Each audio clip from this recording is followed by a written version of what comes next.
Hey, how's it going, folks? This is Lowman02. We're actually doing some cubing right now. We decided to do a live feed. So this initial pack right here, the cards that stand out are Counterspell, Volcanic Island, and Armageddon to me.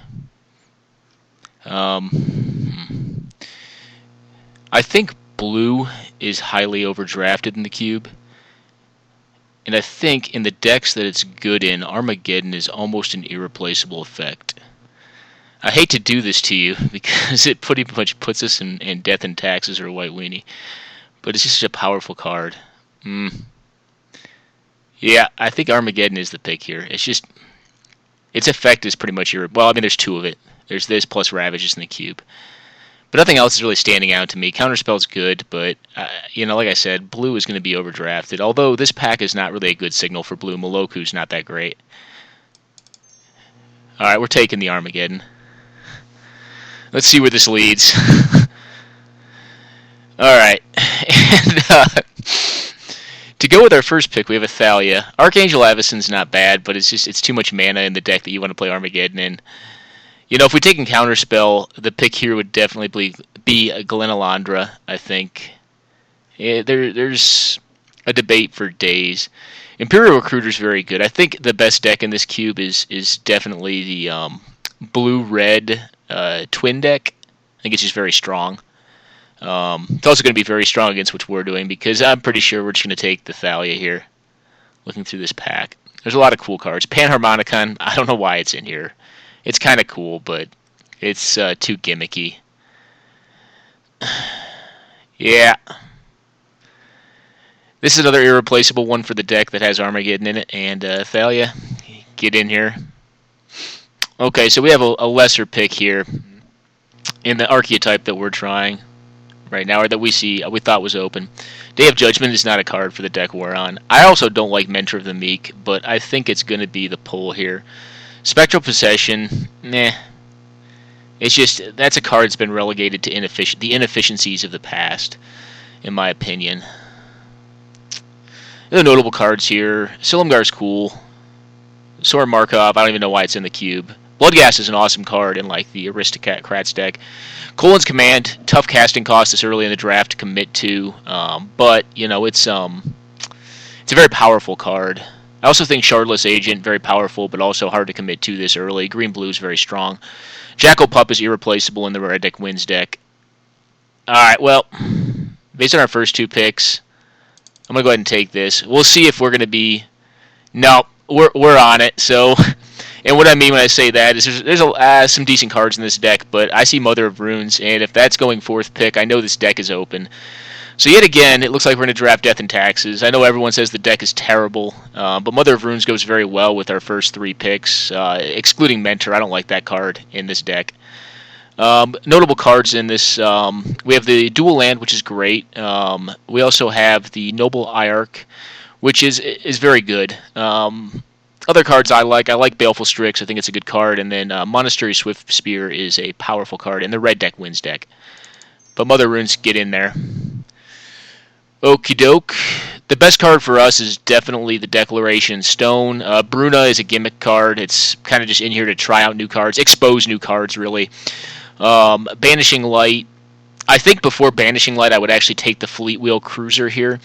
But white removal is generally the most powerful, but the efficient white removal is also going to be overdrafted because Swords to Plowshares, Path to Exile are high picks. They're strong cards in Legacy Cube because it is still a creature-based format. We're going to take Deck and Stone.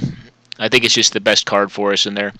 Again, in this pack, so Oust is the card we're going to take because, again, we want efficient removal for this deck so we can remove early critter threats that the opponent plays and then getting them out with and have our lesser threats still stand. This pack, so Red Deck Wins is open, notably because we've got a Stagger Shop and a Lightning Mauler in here. Massacre Worm we can never beat if it resolves. We've got a Necromancy, which is interesting. Maybe that deck's open, although Necromancy is not the best of the recursion spells or the graveyard spells. Prophetic Command's cool. I think it's become less efficient over time. Delver shouldn't even be in the cube. And Dragonlord Atark is cool, but, it's like a good target for for natural order. It's funny because the green deck may be open too. We got a Xenagos, which is a good mid-range card, but also goes good in ramp. You got a Findhorn Elves here. I'm talking about all these cards. What we're going to take is the Mirren Crusader. It goes in the deck we're on. Electrolyze is very cool. Nahiri, very cool as well. If I weren't on this, I'd take the Findhorn. The Findhorn Elves is a good card. It's just a very powerful card. It go in a lot of different archetypes, and like ramp is hard to come by outside of. Well, I mean it's a green card, but outside of green, ramp is hard to come by in this cube. But that card is the one we're going to take. All right, so here, I think what we end up taking is the Tectonic Edge. Greaves are interesting. I mean the dual lands are good if we were on something that was less monocolor, so to speak. We would look to take one of the duals to branch out, but since this is a deck that really can't branch out once you've committed to it, I think Tech Edge is our pick here. Pia and Kira Nalaar is a card that's grown on me as well. Okay, so there was really no other notable white cards in this pack, so it really doesn't tell us anything. Someone jumped into red, I think, though, at some point here. Like we said, the Moloku's not really a good blue card. Stroke of Genius is meh. What card do we least want to play against here? Likely the Mog War Marshal would be my guess. I mean, although this is a league, so we shouldn't be seeing these decks again. We'll let Reanimator have the Sheldred. We'll take the War Marshal. Oh, that's interesting. I think Imperial Recruiter is a much higher pick than this. I'm going to go ahead and pick it up here just in case we end up Boros. It's kind of like an extra Recruiter of the Guard. Now, interestingly enough, I think someone else has jumped into white. The Spectral Procession is gone. With this pack, I think the most powerful card is Kolaghan's Command. But I think what I'm going to do is take the Kolaghan's Command here. It is the most powerful card. We'll never play it. Westvale Abbey has a very remote chance of getting in this deck. All right, Fleet Wheel comes back, so someone else is on white, but they're more than likely a white control variant. We'll let Red Deck Wins live. I kind of want someone to jump into that, so they're not in my way for the other aggressive deck that I think is viable, which is this white base deck. We may be getting cut here. It'll be interesting to see pick 2, because we didn't see a lot of aggressive white creatures. That may have just been how the pack fell. We'll see here. So the pick here is, I think we try to wheel the Cloud Goat. If we don't, that's going to tell us something, but we take the early removal. If we don't wheel Cloud Goat, the other option in the pack is Mutavault, which is a very strong card in a deck like this. It just gives you some reach against Wrath.deck. But the early removal is going to be important in this deck. Okay, so a Quarter Paladin's the card we're going to take. Gaia's Cradle is probably the strongest card in the pack. Hornet Queen is interesting, in the same pack with Gaia's Cradle. What else do I like here? Mono Red, Abbott. Arid Mesa would be a good wheel out of this pack. I like playing fetch lands in monocolored decks. It thins especially monocolored aggressive decks, because it thins your land count out. You can play 17, but essentially play like you're playing with like 15 or 16 lands. What does this Selva do? Let's read this. Whenever other creature enters the battlefield, let me draw a card. That's kind of cool. I mean, it's a slow ramp card. The pick for us is definitely this thing. Oh! Alright, so I think we take the Path to Exile and hope to wheel either the Ranger or the Boros Reckoner. Maybe both come back. I don't think someone's on White Weenie, because the pack's coming the other way right now, and we're still seeing these cards open. Whoever's playing white, because someone did take a Spec Procession, is doing it on a splash, likely for control. And I think they're actually right behind us, because we're passing the other way this time. This is an interesting one. I'm not a huge fan of Spear of Heliod. I think the pick here is actually the Sublime Archangel. I don't think I'm going to start it, but I probably will over Fleetwheel Cruiser. Easy Brimaz here. The Finks will not be in the pack when it comes back, but a Johnny Goldmane may be. Johnny's fine in this deck. But I think Brimaz, because we need creatures. We're only at 6 creatures. We've actually picked up some good early removal, but we need to have the critters to back it up. But Johnny's only good if I have the creatures. So I think I take the creatures first. And because I think in this style of deck, Brimaz is just a more efficient threat than Finks is, I'm going to pick it up. Although Finks goes in more decks, so there's a higher probability of Brimaz wheeling. But if it doesn't, it's catastrophic for us. That's just a great card. It's like bread and butter in the 3-drop. It's one of the best 3-drops you can get. The other one we're looking for is the Silverblade Paladin. That's a good one in this style of deck, and it would allow us to take the Mentor of the Meek out.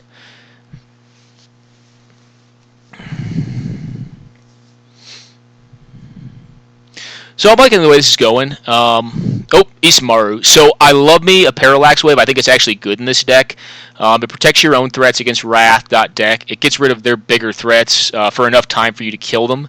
But I need 1-drops, like a human body needs water. Isamaru is going to get in there. I think there's a higher chance of it wheeling, but I'm gonna go for the Isamaru. So we have a dead pack here. I think we just take the Entreat just for. I mean, like signaling at this point is kind of dead. But who knows? I mean, I don't think everyone in the queue is a professional drafter. This is league play for cubes. There's a lot of folks that are just playing for fun, and we're not going to be playing against these cards ourselves per se. Yeah, we'll take the Entreat. None of these are really relevant to us. Just remotely, if someone is like just drafting randomly, like it may be a signal. I don't know. Land tax or Anafenza. We got the Geddon. This is a tough one, guys. It's not going to wheel. Oh, wait, let's see. There's 8 in this pack. Yeah, we don't see any cards out of this. Well, this is questionable, but tax is getting in there. I value this card very highly. Especially in a 40-card deck, its ability to take 3 lands out of the deck is just monumental. And if they try to play around it and you're on a bunch of 1-drops, it tends to work pretty well. And because I think tax is not a replaceable effect, I don't think Mana Tithe is in the cube. Okay, and as expected, we wield the Cloud Goat Ranger. Is there any consideration to trying to bring the Plateau in, though? I mean, it would allow us to splash, I guess, the Imperial Recruiter. We don't have a fetch for it, though. No, I think we grab the Cloud Goat, and for now it's going to sit in the sideboard. That's a lot of mana. When I build these, I tend to go more an efficiency route. However, if we do end up having to play the Cloud Goat, the Mentor of the Meek is actually pretty decent. I think it is. I think it counts non-token creatures as well. Yeah, power 2 or less. So Face Feathers is a very powerful card, but this is not the style of deck I want it in. I think the Precursor Golem is actually the pick here, because the thing is just a monumental beating. It is 5 mana, though. Yeah, the pick here is the Precursor. We're going to leave it in the board if we don't know yet, and we got both of these back. So, I think ostensibly the pick is Ranger of Eos. However, I've had a lot of success with Boros Reckoner, and because it's a 3-mana spell as opposed to a 4, which means I can get it out on curve pre-Armageddon, I'm going to take the Boros Reckoner. I've just had good success with this card. Spear of Heliod wheels. We're going to leave it in the board for now. That may be an include. All right, Johnny. Yep, get in there. Get in there, you. So we guessed right. This deck is open. It tends to be. The best card here is definitely Wood Elves. Sorry, Omnath. I do like you in my 100-card Singleton ramp deck, but you're not. That's not a cubable card, I don't think. I guess if you're on like RG. I don't know. Scape Shift's not in this. Like, I don't know what deck that belongs in Legacy or Vintage Cube. It's just a cool card, but I don't think it really fits. So we've got a lot of depth right now in our options and board. I think this is a tough one. So let's look at our double colorless requirements. There's not a lot. I think what we take here is the Ajani, Caller of the Pride. Although I think it has a higher probability, actually, of wheeling than the Emeria Angel. I want the Emeria Angel as well. The Ancient Tomb is interesting, and it's a very powerful card. Nature's Lore, good card as well. Other notables in this, Force of Will, strong. Sarkhan the Dragon Speaker, I believe it is, very strong. We're going to reserve the Ajani. We'll continue to look through the pack. Necrotal, great card. I think it's starting to get old, though. Hero's Downfall, very flexible. Its ability to kill planeswalkers is something that's powerful for black. Chandra's Phoenix is a good pickup for the mono red deck. And then green has Elvish Mystic and Nature's Lore in here. I think we'll wheel the Emeria Angel. I think we want the Ajani more. So this will be our second planeswalker. We don't want to be on more than, I think, 2 planeswalkers. The ideal ones being likely Elsbeth and Gideon. But because we want our creatures as well. But we're going to pick up this Ajani. Okay, so we have a Recruiter of the Guard here, and I think that's the pickup over the Glorious Anthem. So we'll go ahead and put that in. Mentor of the Meek's going to get out of there. Secure the Waste is interesting, but I kind of like Wasteland here. We're not going to be a big mana deck. We're an Armageddon deck, so I think Secure the Waste is for a different style of deck. Although it does play well with, like, the card we just saw, Glorious Anthem and Spear of Heliod, and a Johnny. I think I value Armageddon in a deck like this more, and I think I'm going to pick up more 2 and 1 drops. So Wasteland, get in there. The only real pick for us here is Mana Tithe. Solemn is a consideration, but I don't think we want to be ramping ourselves just to blow up our lands. Eldrazi Monument is also interesting, specifically with the Secure the Waste we just saw, but we didn't pick up. So we're going to get the Mana Tithe. Sometimes you can just get folks with this. Okay, and we're mono 3 drops at this point. We're on pack 3. We're not seeing a lot of 2 drops. I'm wondering if someone else is picking them up, or if we're just missing on them. Some cards don't get in the packs. The pick for us is obviously Student of Warfare. Let's look at the rest of this, though. Garrick Relentless is actually a very strong card. It's good against us. Runescar Demon, I guess, is a reanimator target. Some good lands. Bedlam Reveler, it's probably playable, but I'm not a huge fan of it in this. Mana Confluence is good. Outpost Siege is I don't know what deck that belongs in, like a Gruul or Naya mid-range deck. I don't think it goes in red deck wins, unless it's like a board card for you.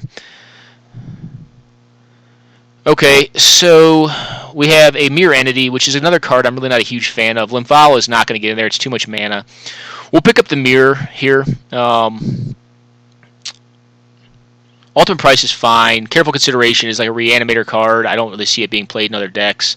It is instant speed, but Legacy's Allure is interesting too. I mean, not for us, but... Alright, Elspeth Tyrell. We really need more creatures. Like, I guess someone else just jumped into this deck, or they're on a deck that requires 2-drop white creatures. We only have 2 2-drop white creatures right now. We're not going to pick up that Elspeth. It's too much mana, and yeah, it's not it. We'll pick up the Gather the Townsfolk. I don't like it, but it's going to get in there. It's like a non-bow with Thalia. I guess with Mirror Entity, if we end up playing that, it combos down pretty well. We'll pick this guy, or this gal up as well. I guess we're not going to see more 2-drops. It's unfortunate. So our deck, I'm not a huge fan of its curve right now. I got to look at board to see if we possibly want to go a different direction. The Ravages never showed up, or someone else picked it. And that's fine. We don't really want an Armageddon Nano Ravages, but maybe someone else tried jumping into this, or like a color combination that involved white, but it was aggressive still, which I don't tend to like because we're not playing against any of this stuff. What do we think the best card is in the pack? Frankly, probably the Comes into Play tapped land or the Utopia Sprawl. Well, I mean, the most powerful is Terminate, but it's dual casting cost. We'll pick up the land. We'll let the ramp player get a better deck. Okay, so again, nothing for us here. We've got enough playables. It's fine. We're going to have to really study how we build our curve properly, though. We may have to go a little bigger with this build. I think the best card here, the card I like the most out of these, and I think is the best in just good game at cubing, is probably this thing. The rest of them are kind of slow. I mean, Serendipity doesn't really have a home. I guess You Are Burn.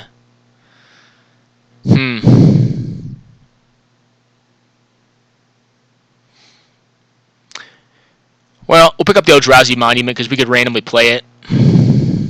And Godless Shrine here is the one we'll take. We'll take the land again.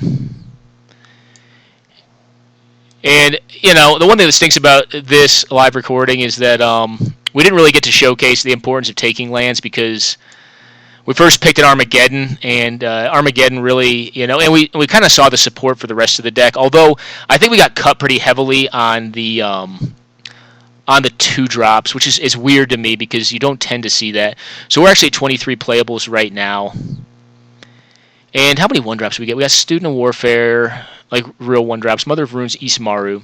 So someone else took the Kythian, the Soldier of the Pantheon, and I think those are the other two notable one drops that are in there right now. There may be like one more that I'm not thinking of. The two drops that we lost out on are a little more important, though. One of them we did to ourselves, and I'm trying to think. I think we took land tax over the Anafenza, the newest Anafenza. Okay, so in this deck, do I like Sublime Archangel or Fleetwheel Cruiser better? I think they really almost have the same effect. You know, Sublime Archangel comes in and essentially makes... I mean, I guess in a vacuum, Fleetwheel Cruiser is better. But if I'm doing what this deck wants to be doing, which is casting creatures, then I think Sublime Archangel is better. I'm thinking I may want to cut one of the 3 drops and put one single 5-drop in, just for curve maintenance. And I think in this deck, it's actually Recruiter of the Guard. And that could be Folly, but I think I want to cut that and put in the Cloud Goat.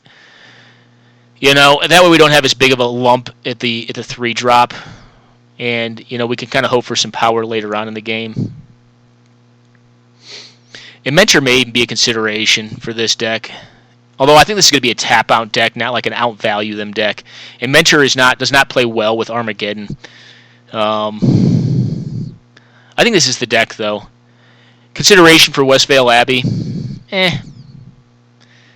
We do have to Gather the Townsfolk, which does play well with. And really the only reason I'm going to leave that in is because I do have a Mirror Entity. Plus I have the Ajani Goldman, which pumps all of my creatures, so it's nice to have a more wide strategy. So we got that card. So we essentially have 14 creatures. Let's look at this. Do we have any more? Do we have any more cards that make creatures? Now we essentially have 14 creatures, which I'd rather be on 15 with this deck. But I think I have to treat the Gather the Townsfolk. Essentially it's 2, so maybe it's like 15 paired up. We can consider the Westvale Abbey, though. But yeah, I don't know. It's just so slow. And it's 5 mana in an Armageddon deck. Yeah, I think we go to adding lands at this point. No thanks. And with land tax, we're going to go to 17 lands. I think typically this deck, if it doesn't have tax, can be a 16 lander. But ideally, you want more of the 2 drops. So we'll go ahead and save it up. And we'll run our first round, and then we'll see how we end up faring and see what ends up happening with it.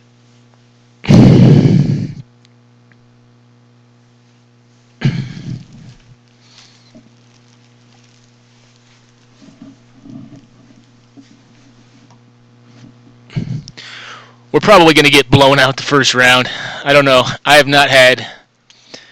actually had decent luck with this deck. Well, I've gone 2-1 twice with a deck similar to this. I've played the Legacy Cube at this point like 5 or 6 times. I can't remember. I've yet to win with this style of deck. It just tends to be very open, and I think it's underrated. I don't think it's that bad, though. I think it's actually a pretty decent archetype. And really, Geddon's what makes it decent. Otherwise, it's just a horizontal grow style strategy that tries to overrun opponents.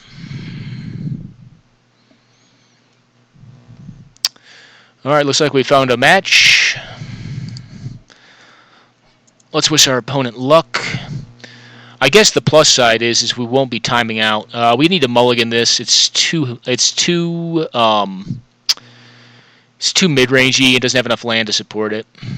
So we're going to take a value mulligan. Plus we're on the play, so we'll get to draw. This is a lot better. We'll keep it. That's going on the top, especially with a Gather the Townsfolk. So we have early interaction. We have an Ajani.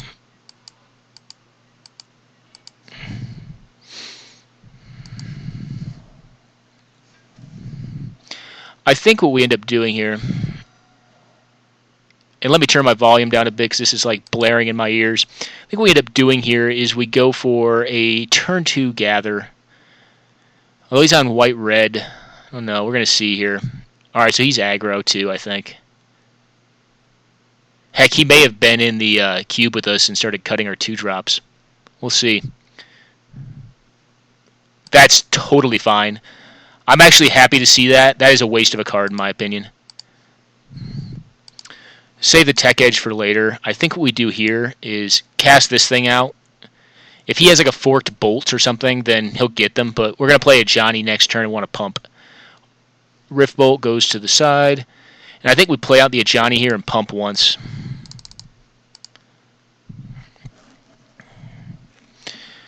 He could be playing a haste threat. So what I'm going to do, I think I leave back one of these humans. Yeah, I think I do, just to block if he has like a haste threat. Because he's obviously just trying to go to the face. He's got 4 cards in hand. We're taking 3, or the Ajani's taking 3 next turn. We'll either force him to use his Rift Bolt on the human to get a haste creature through like Hell Rider, and then on the following turn will be a 4 mana. We'll Journey to Nowhere, whatever creature card he plays, and then play the Quarter Paladin. I don't think the 3 damage is relevant here. I think we'd rather leave 1 back to block a haste threat. And pretty soon here, you know, we may even, if he doesn't play a creature, we may Tech Edge him next turn to get rid of his white mana. He's Searing Spears, probably hitting a Johnny. No, hitting us. Okay, he's really trying to burn us out. We'll see if this works.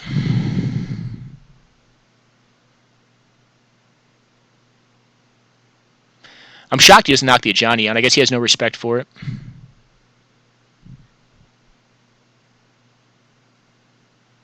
But he's definitely very all-in on throwing the burn spells at our face. It could be right. I mean, he could have just a monster of a burn hand, and he just has all gas in hand, and we're going to die.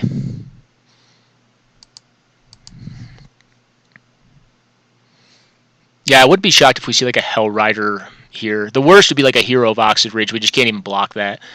You know, and if we thought through it, maybe it would have made more sense to pump up one of our 1/1s and leave it as a 2/2 back to block a Hero of Oxid Ridge. Nothing. All right, he's all in on burn. Okay, so we're going to Tech Edge more than likely this next turn. Yeah. I think what we... Okie doke. So what we do here is this. We're going to play this out. I think he's either got like a...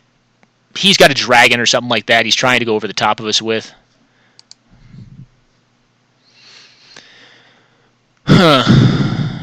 So we do here, we'll put a +1/+1 counter on this. If he didn't have a dragon last turn, we'll force him to like Path to Exile one of these things, if that's what he's got. Or maybe he has Lightning Helix. Stoke. Okay.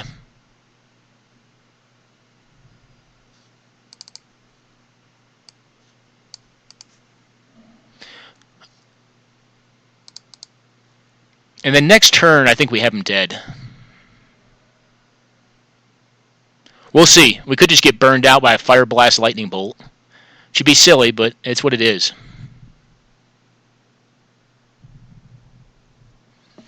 And if he's got it, he's got it.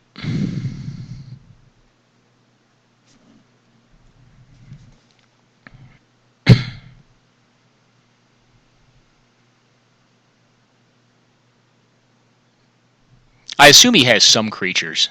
Maybe he's like total burn. I have never seen that done successfully in Cube, but we'll see. All right, Koth.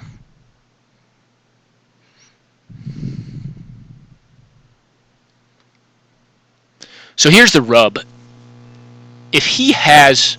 Let me think through this. So we've got, essentially... We're probably going to double strike the Quarter Paladin next turn. That's 6 damage plus 6.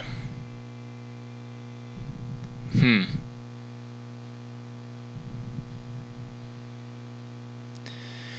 don't think we can kill next turn, actually. We can only get him down to 1. I think we need to block here, actually. It's as sad as that sounds. I think we need to block here. Yeah, we do. Stinks.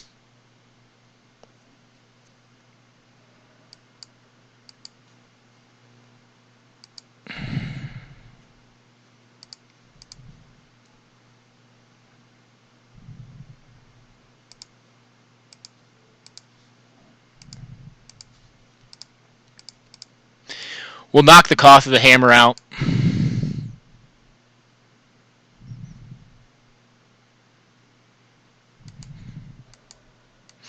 So the reason we did that is if he just randomly has Fire Blast, he wins on the spot, and because I would have actually gone for it. I wouldn't have blocked and would have just told him, hey, have Fire Blast if I could kill him this turn or this next turn.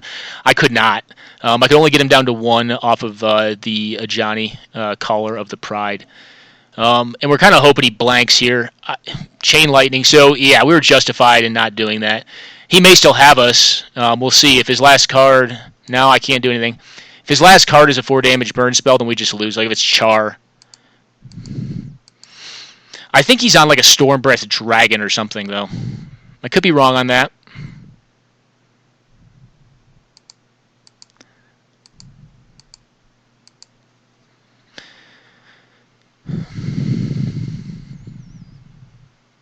Well, at this point, I think what we need to do is this. I think we need to leave back 1 blocker. Let's think through it. So this is 6 damage if we double strike this thing, plus 2. So 6 down to 7, plus 2 down to 5. That puts him Dobbs if he doesn't draw this next turn. He may have, if he has burn, I don't know why he wouldn't have spent it on our face. So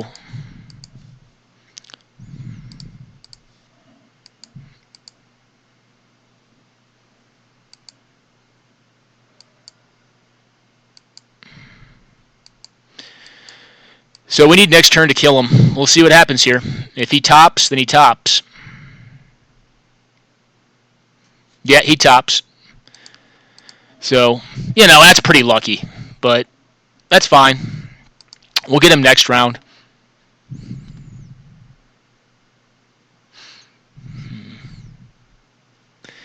And maybe, because he looks like he's very all in on our face, maybe we want to drop the curve a bit.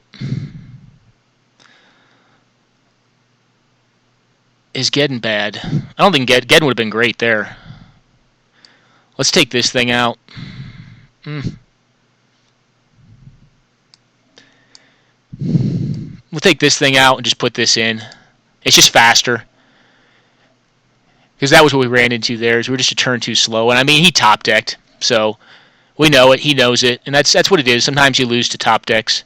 I don't like his strategy, though. I don't think he was as favored to win that.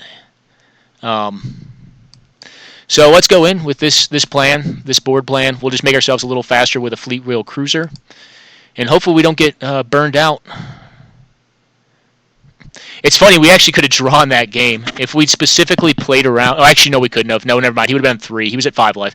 I was just thinking we could have drawn that game if we had struck in with the last soldier. But, I mean, leaving the soldier back plays around a heck of a lot more than not leaving the soldier back. Like a top deck Hell Rider. We just take 1 down to 3, and then we, on the crackback, have lethal. Ball Lightning still would have gotten us, I think. We were on 4 life with a 2-2. Yeah, it would have gotten us.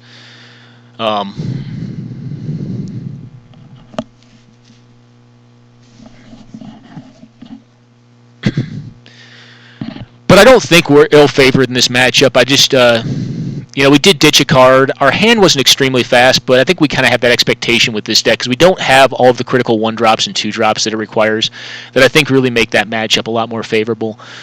This is probably not going to be a land tax game, but I really don't have... I don't want to put another 3-drop in the deck. There's just a glut of them already, and the need for mana efficiency I think is more important.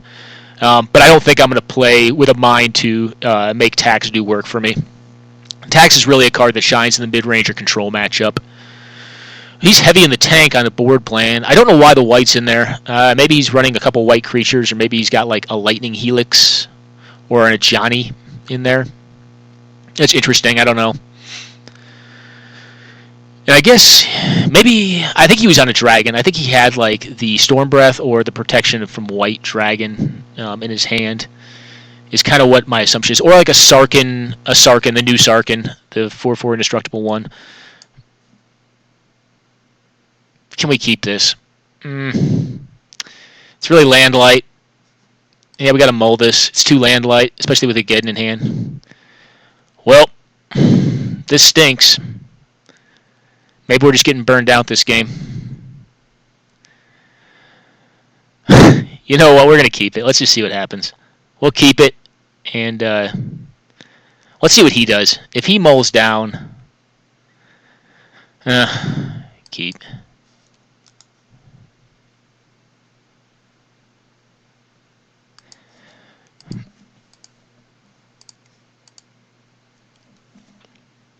At least we're going to get to see a lot of cards, I think.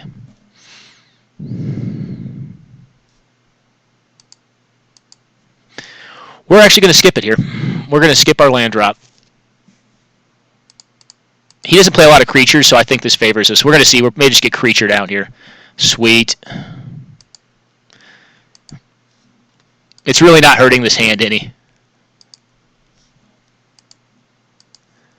And it pays off.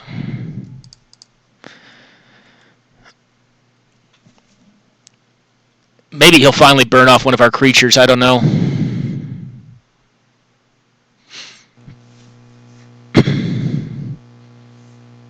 I mean, if he saw our hand, he'd probably laugh. Our hand is laughable.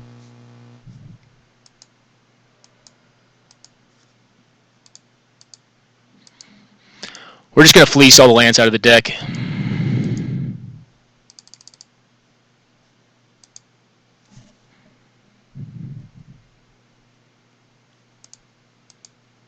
We're kind of open for removal for this silly Goblin Rabble Master.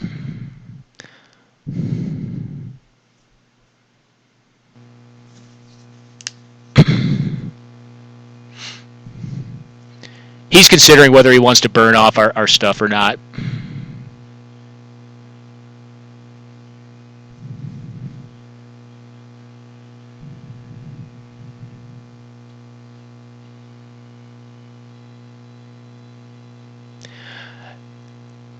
And this is not to say anything rude against our opponent. I don't think they're...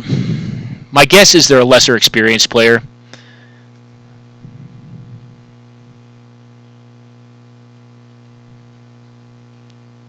He goes ahead and makes the mana. Interesting. That's very interesting. Maybe he plans on burning off all of our cards. Or maybe he misclicked. I don't know. Okie doke. He just goes to town on this thing. We'll see if it works for him. I really need removal at this point. Well, Thalia's not removal, but she definitely gets in the way of a Rabble Master very well.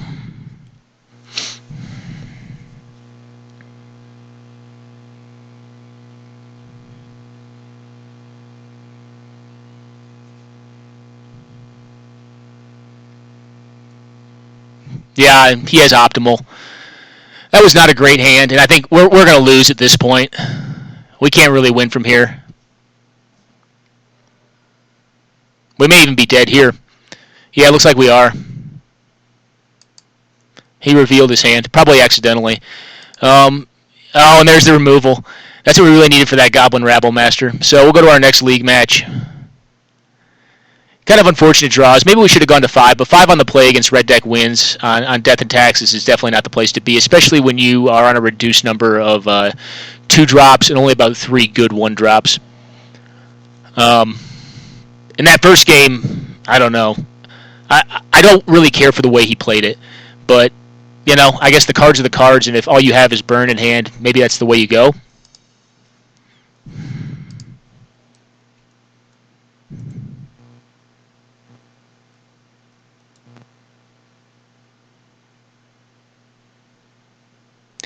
So, here we go. Do we keep this? No, it's a 1-lander. And it only has 1 card it can cast, which is reactive. We'll mulligan this, and we'll keep this. And in the dark, yeah, I'll put Oust on top. I'll assume they play creatures. And I could be wrong. It looks like they may not play creatures, but Thalia will be good if it doesn't get countered on turn 2. Obviously, we're a lot stronger. Our deck is a lot stronger on the play than it is the draw.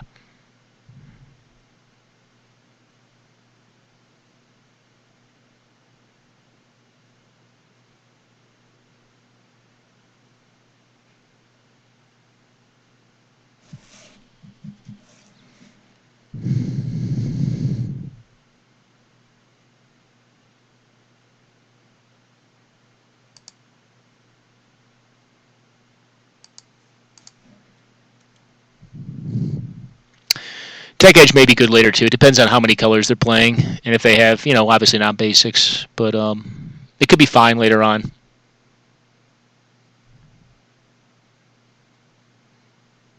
This player's either a little laggy or, I don't know, maybe they have a Force of Will in hand.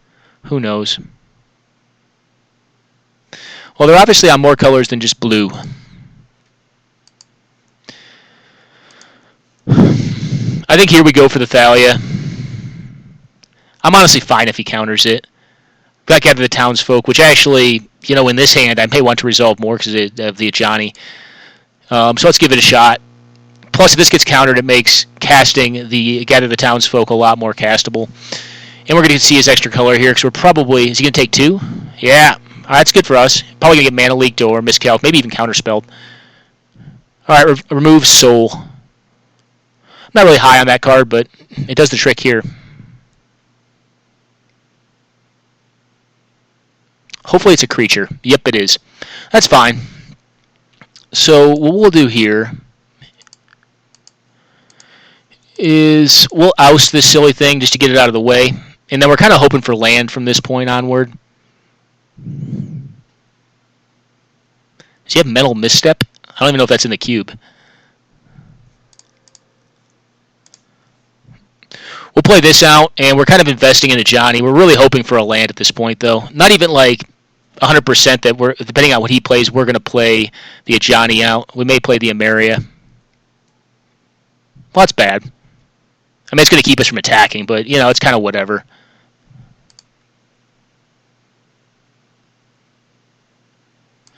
All right, so we hit our land. I think, honestly, what we do here is we play the Emeria, because I think he's going to replay his Snake Charmer next turn, which is fine. This will give us flyers. But if he does, he's only going to have 1 mana, unless he, pluses or minuses Jace and goes to find another. Or he kept a very land-heavy hand, or his draw has been very land-heavy. Plus, this gives us the ounce. You can have this. And he can't even cast that right now. Pact of Negation is uncastable as well, and Stroke of Genius does next to nothing on this board state. I think we'll see the Ophiomancer come back down. This isn't a hard pile to choose from. I think the one you take is the Silumgar. We're obviously a creature-based deck.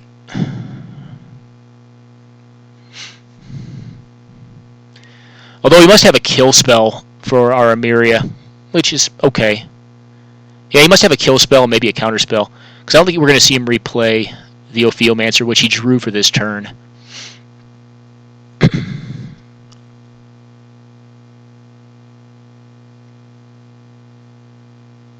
Or are we? I'm cool with that. Okay. And he gets an Ancient Tomb? Interesting. Hopefully we get a land here, because here's what we're going to do. We're actually going to go horizontal on him here and play this thing out. That way, if he wants to steal it, and because I think he took the, let's go back and check. I should have done this before. I think he took, he took Pact of Negation. All right, well, I played that wrong, actually. Yeah,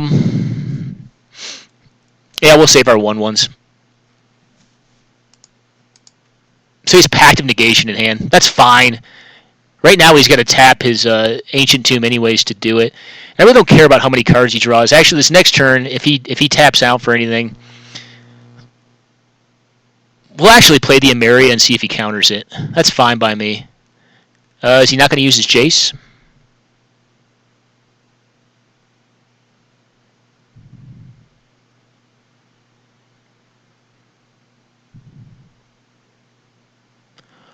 Or, if we draw a land, what we may do is cast the Ajani and hope to see him counter it with the Pact. And then see if we can get him. Alright, he takes 2 more damage, cool. And then see if we can get him with the Tech Edge. That may be cool. We'll see. He looks like he's a counter-heavy deck. A lot of players love counterspell deck. We'll see. Hopefully he uses them right. We'll see, though.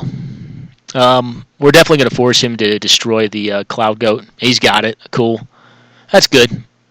That's fine. Hopefully we draw a land here and we can force him to have it. All right, so we don't.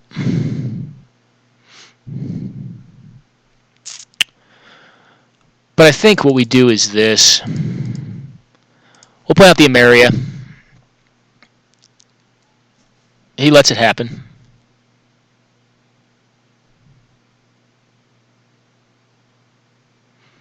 We'll pass it back. We're kind of hoping for that one more land.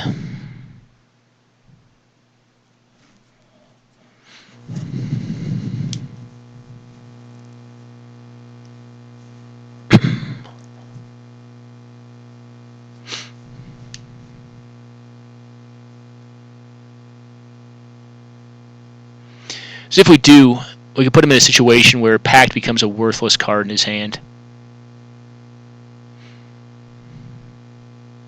Jace is obviously very good against a bunch of 1/1s, but Johnny is, I think, going to, if we can force it through, do a lot of work. And honestly, if we don't, Silverblade's not bad on the Ameria if he can't remove it, because it'll just kill the Jace. Let's see what he's up to here. Okay, so we're losing life and our creature's dying. That's fine.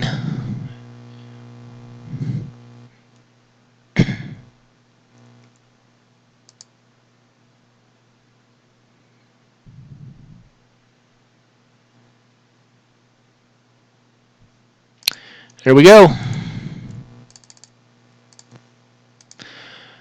Johnny is the word.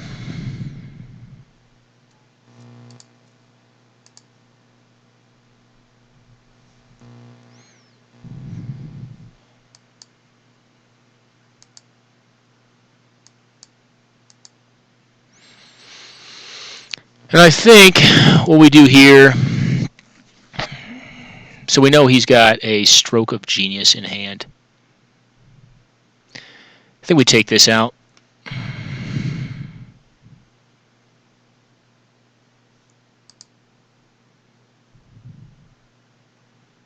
Take him off mana.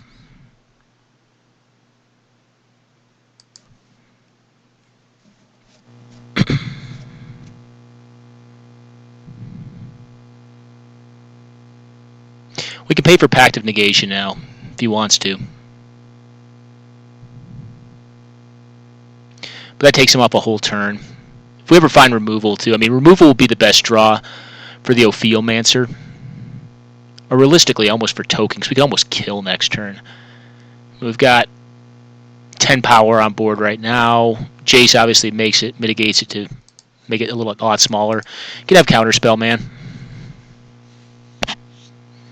I'm pretty much fine with that. Well, his Jace is dead now. So, he just pitched that one. My assumption is he's probably going to take the lands. The lands are probably better here because they allow him to force through his Stroke of Genius for a lot of cards. Let's see, though. He may have taken Counterspell. Yeah, okay. He put the Counterspell on bottom and keeps the Stroke. He'll get to take one of our things. That's fine.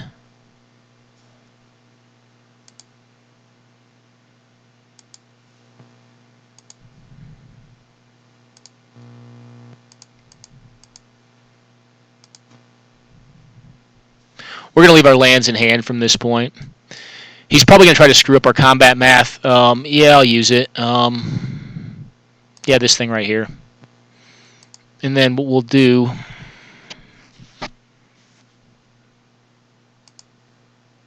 is put a +1/+1 counter on each thing.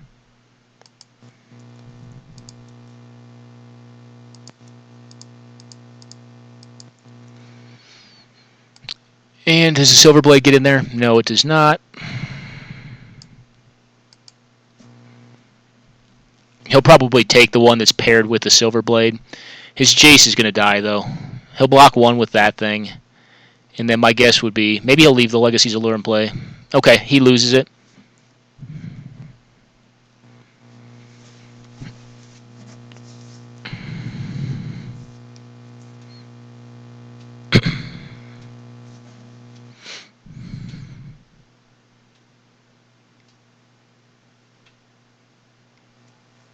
That's big. And we may be losing at this point. I don't know. We'll see. Legacy of the Lures are kind of a pain in the butt. I've never seen that run main, but we'll see. Okay, cool. Land tax.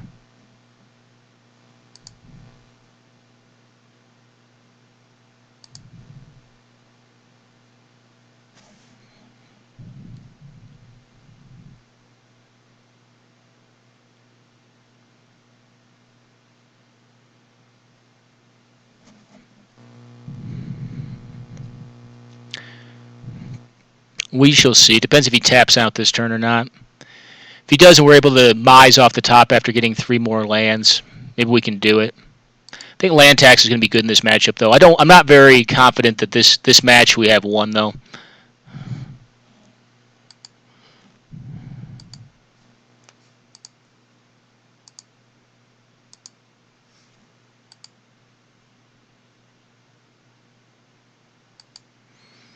Okay, well, we get more lands. We'll gain 2 life. Our Silverblade Paladin is going to be going bye-bye next turn, my guess would be.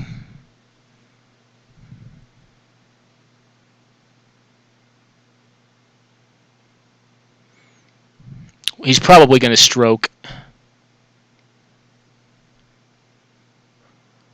Yeah, and he's back up to 7, so that's not good.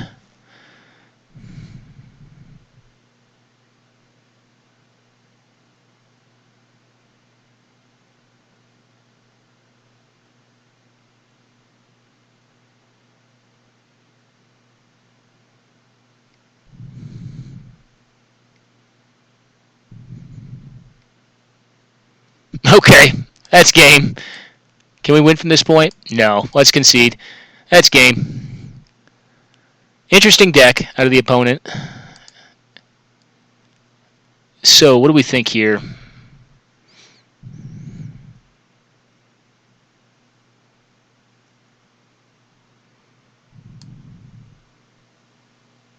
Could Spear of Heliod be good? Spear of Heliod seems like it could be okay.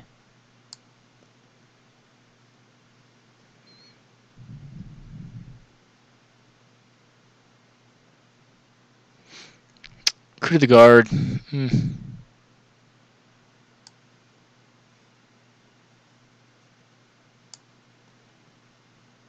think we're running it back.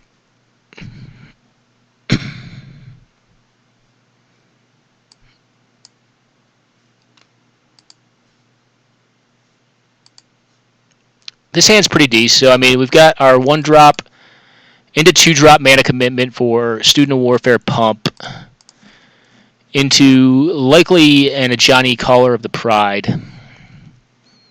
I wouldn't be shocked if he has removal for the Student of Warfare.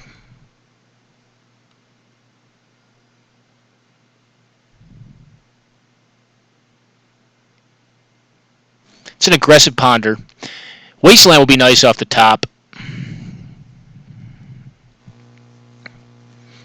So he's going to be at 15 on the end of our turn, too. Unless we hit a Wasteland. If we hit a Wasteland, I'm probably just going to Wasteland him here. Nope. That's actually a stronger turn 3 play if we can get around counter magic.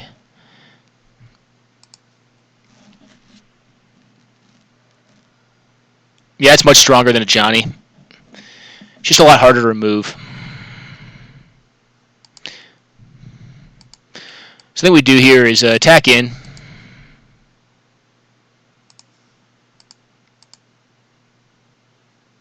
See if we can get him to remove it, because I want this Mirren Crusader to resolve. I think it'll be tough for him to deal with. He's considering it. Good deal.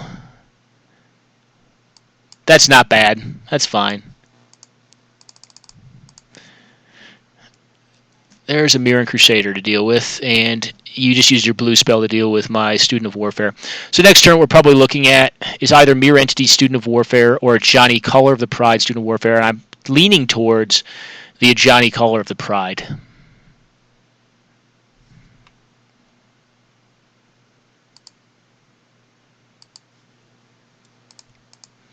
Let's play the Student of Warfare. If he's on like a Mana Leak draw, hopefully we can sauce it out of him on the Student of Warfare to play the Ajani. Nope.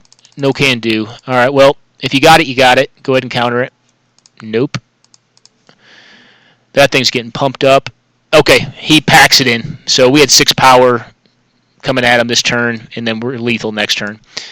So we got there. All right, cool. We are redeemed to some extent. We've just been taking a beating so far. What do we think of Men of the Meek? So 1, 2, 3, 4, 5, 6, 7, 8.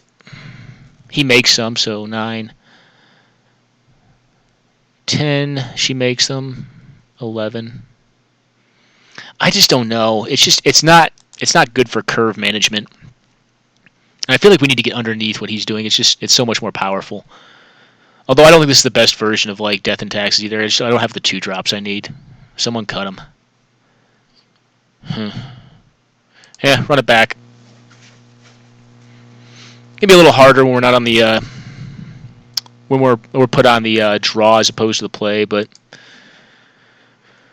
we'll see. Hopefully we can get there. His deck seems like it's a higher variance deck, but I mean in 40 card decks, as long as they can run, they generally will.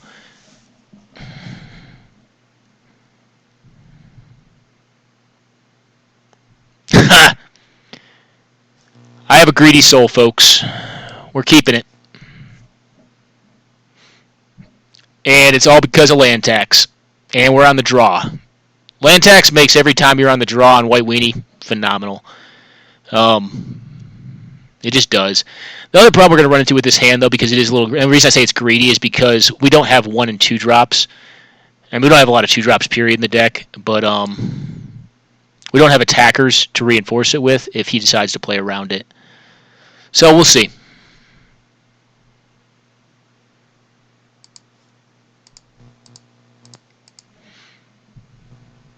Yeah, I almost lament at this point in time. I think I took removal over that Anafenza, and I probably shouldn't have. That card would have been much needed in this deck.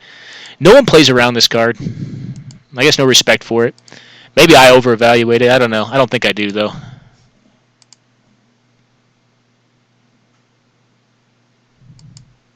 Alright, we got a Mirror Entity. Cool. We'll ditch a bunch of lands.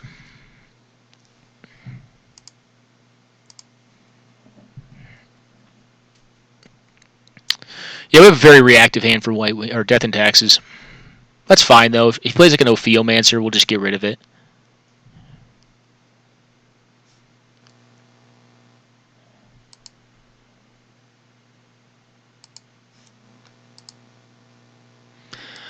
I think this time we'll only tax 2.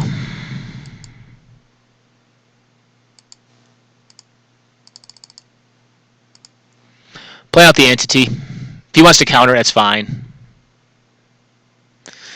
Now, depending on what he does this next turn, he's probably going to kill it. That's cool. That's fine. We're getting so many more cards than he is. If he wants to spend cards like that, I'm cool with it. Be cool if we saw a Grave Titan here. I'm fine with that. And I'm wondering if he does not have counter magic. Does he have counter spell?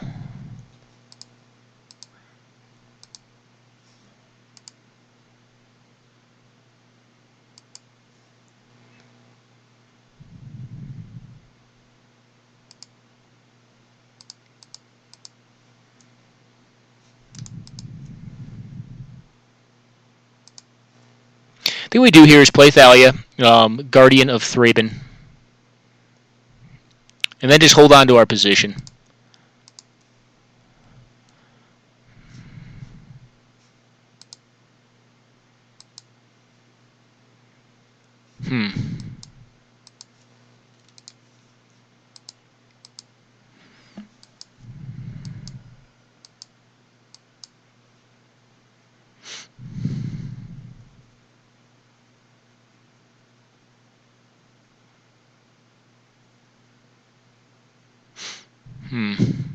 I kind of hoped he'd kill that.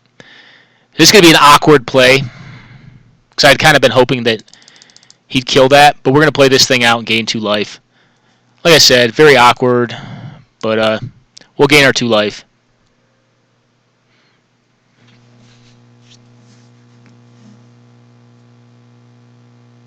Alright, I don't know why he would not counter that. That's really weird. Pretty weird.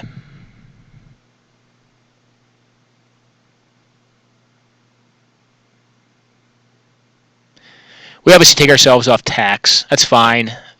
We want at least these few in our hand. We're kind of hoping he taps out for like a Jace or some other nonsense. Like an Ophiomancer, that's fine too.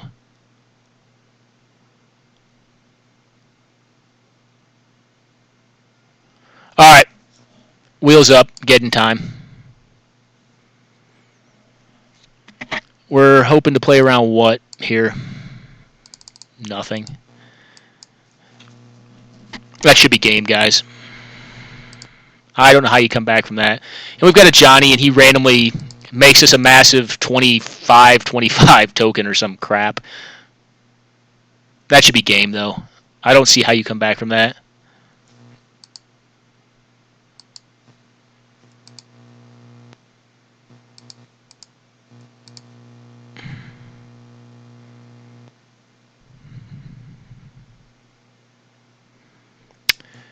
Do we play around the bounce spell?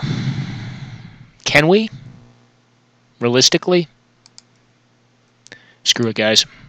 We're going wheels up. I mean, I think we have more gas in deck, and we're just going to see if he can get there against this thing. If he can bounce it with one of his 2 bounce spells, if he gets a land to bounce it, then he does. If he misses, we win.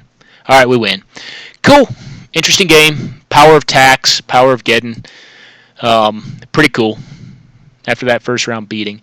So let's go to our third match rather, after our 2-1 finish against Red Deck wins and our 2-1 win over Bug, and then our 0-2 loss against Red Deck wins. This is a strong hand. This is like one of the first strong 7s I've had. Keep all the way. Oh, Red Deck wins again. Got a Goblin Guy turn 1. Swift Spear. Cool.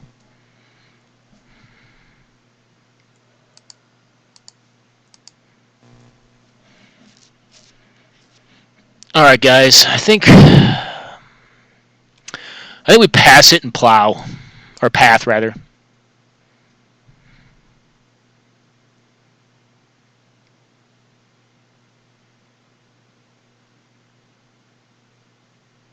Cool. And this is why. We don't want to play Mother and then have that randomly hit it.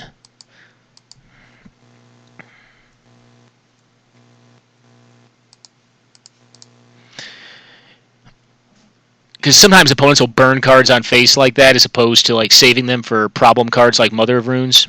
So I'm fine with that. And a Grim. Interesting. Well, we can't have that either. So we'll force him to tap out on his turn or not tap out, but tap 2 lands down to draw his card.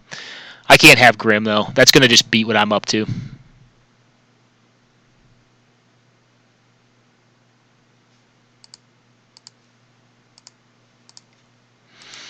I think we play this out and see if it sticks. If he burns it out, great. This is the last turn we can F6 as well. Alright, he burns it. That's a weird card to have in Red Deck Wins. Flame Slash is not a Red Deck Wins card. We're kind of hoping he's out of burn at this point, though. Or she. And we're bricking. We're just drawing lands. Which kind of stinks. If he's got burn for this thing, that's not good. Looks like they do. Stagger Shock? Not good. That was a good draw.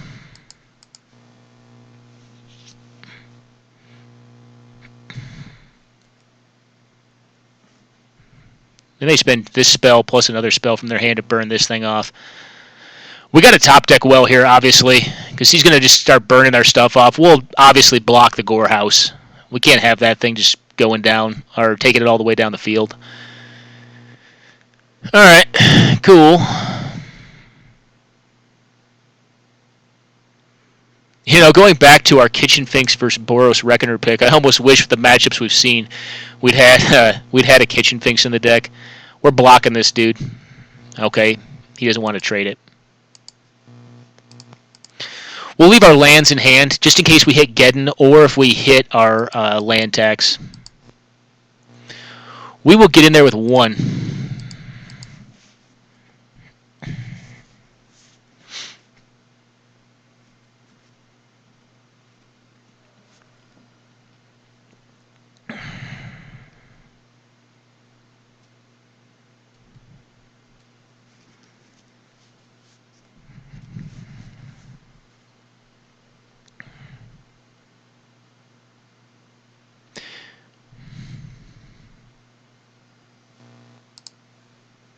He is going to face. Geddon would be like the best draw on the deck here. Alright. Oust.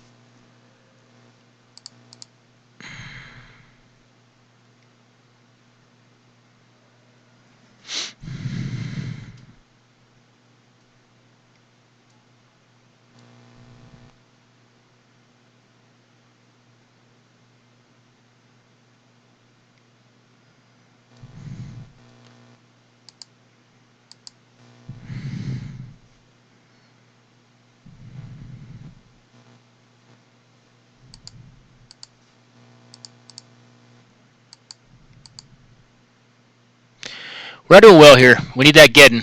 If we can get to Geddon, I think we can win.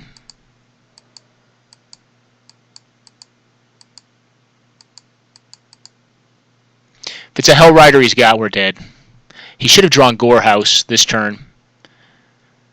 If he's got Burn, okay, no Burn. He has got Mountain in hand. Cool.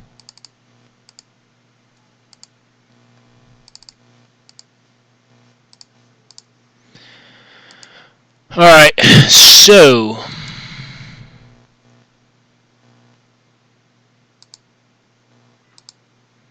does Hell Rider kill us here? Hell Rider...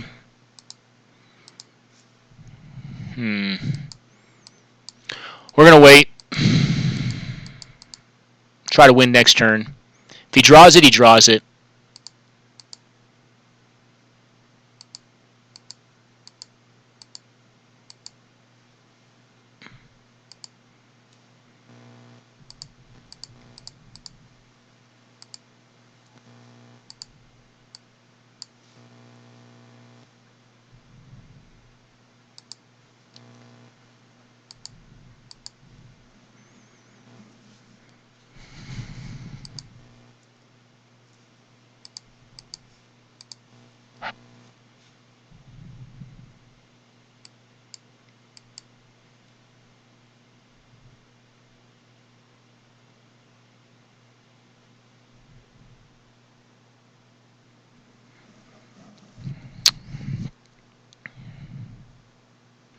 So we could have attacked with one more. Could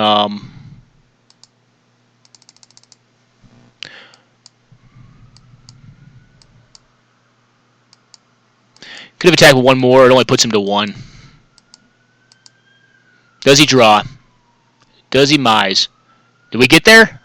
It feels like he's not tapping out hard. We got there. We got there. Cool. So we get a little bit of a redemption against Red Deck wins.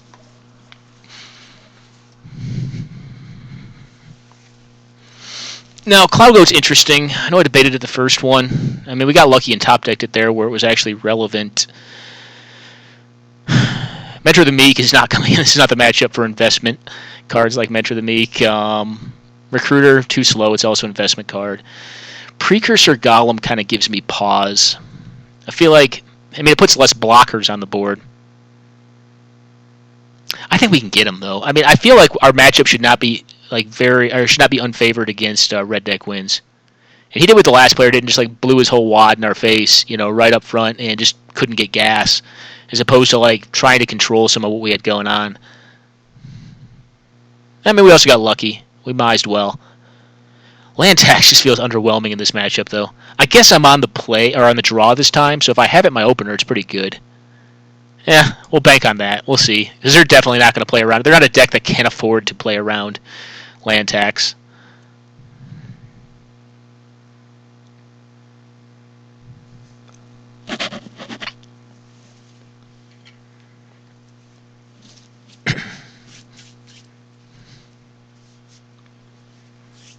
But hopefully we can at least go 2-1. It'd be embarrassing to throw up our first live cube video for a 1-2 scrub drop.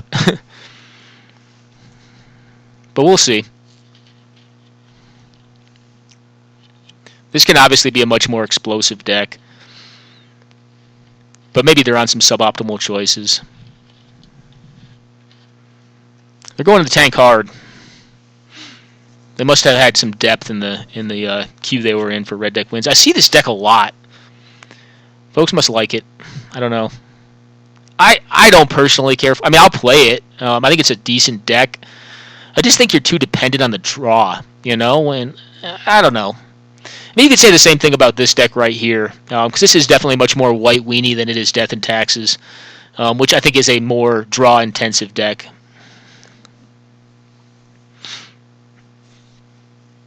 Now, we don't have tax, but this is not one we can throw back. We've got 1 drop into 2 drop into 3 drop, plus we have removal. That's a keep. Can't pitch that one back, I don't think.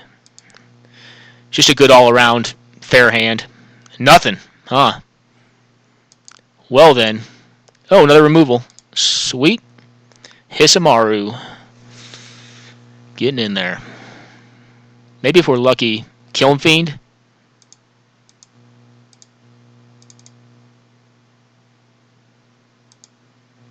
We'll Journey to Nowhere, that thing. That thing can just get out of hand. If he plays something big here, if he burns us, cool. If we play something big here, you know, 3 mana, Boros Reckoner. That's the card he could play. No, that's fine.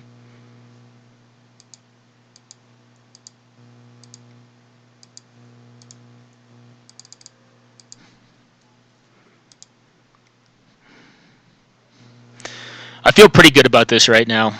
But we'll see. He could play Koth and just blow us out. Or Chandra, Pyromaster. That stinks too. But because it is tapped,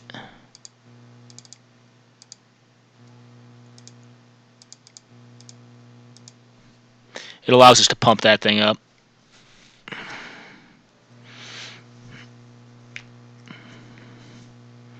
Which is cool. So we lost our Quarter Paladin, which is a good card, pretty much for free. But I mean, I'm kind of glad to see him playing Cunning Spark Mage. It's good against our deck, but I just think the card is so suboptimal for red deck wins, really. I mean, it's good for like this creature-based matchup. All right, evidently he intends on blowing our creatures up somehow or some way. I don't know why he would attack with that thing. What's he got here? Chandra? Should be Chandra again if he wants to run it back. Okay, cool.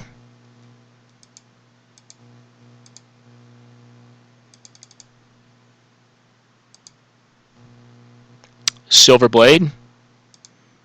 And we're just trying to get the board set up for... Okay, to me.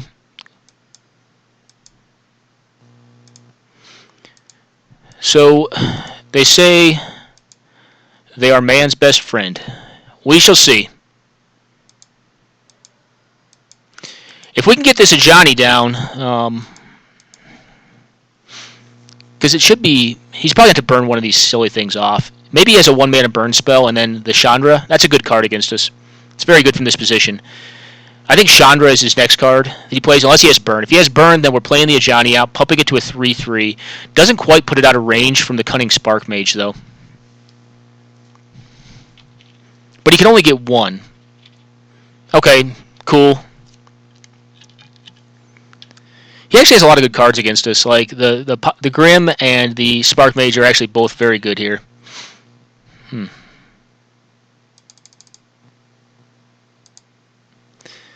Does he have to block this turn? He goes to 1. Yeesh.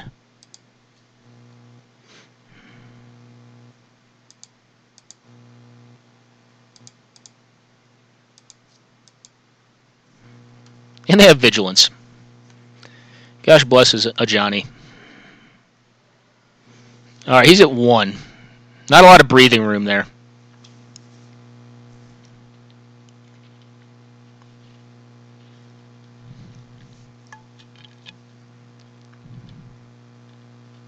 I feel like he has to get the Silver Blade. He probably burns the Silver Blade out and then uses the Cunning Spark Mage plus Grim Lava Mancer to get Arismaru, which hopefully pulls him down enough on cards that if we draw a land, we can play out the Emeria and repump. All right, so cool, ground pounder. He's got to unleash. Yeah, he has to leave it back as a blocker.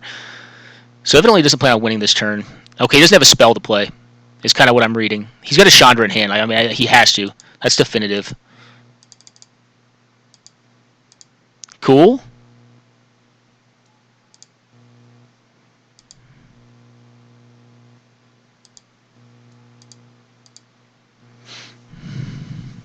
I don't think he gets out of this.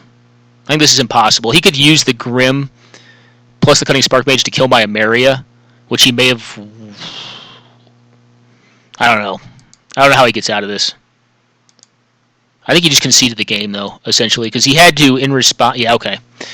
Yeah, he had to, in response, blow up my Silver Blade, but that just got him. So, that was our cubing excursion to a 2-1 finish. I hope you guys enjoyed it. We unfortunately got blown out first round. Evidently someone's showing us their hand. Oh, no, he's drawing. Yeah, we end up going 2-1 with this deck. I don't know, like, I feel like every time I play it, I go 2-1 with it. But it tends to do okay for me. It's a fun deck. I enjoy it, but, I hope at some point in time I can actually cube a real deck and hopefully capture that in film. So, guys, I hope you guys enjoyed it, and have a great